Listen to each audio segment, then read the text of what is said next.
C'è una domanda sempre sul byte, che abbiamo capito che funzionano tutti, ma il byte per il bruxismo fai delle cose particolari?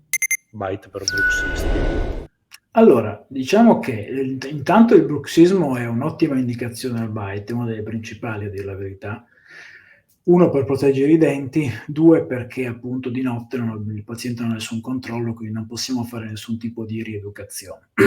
Si può agire in parte per quanto possibile e con un grosso in bocca al lupo su quella che è la gestione dello stress. E noi odontoiatri di stress, insomma, dobbiamo essere esperti, giusto? Però Non diciamo che per siamo quanto secondi a riguarda, esatto, nessuno.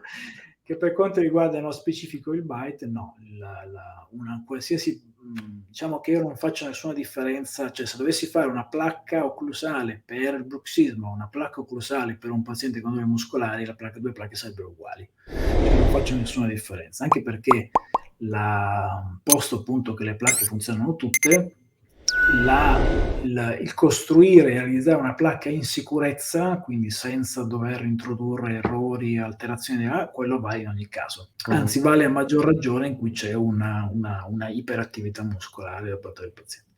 Quindi in realtà la classica placca di Michigan, per intenderci, quindi una placca piana, rigida, a copertura completa dell'arcata, nell'arcata superiore o se nell'arcata inferiore se riteniamo, francamente con o senza guide canine, perché non è quello che fa la differenza, è più che sufficiente nella stragrande maggioranza dei casi e anche per il Bene. bruxismo.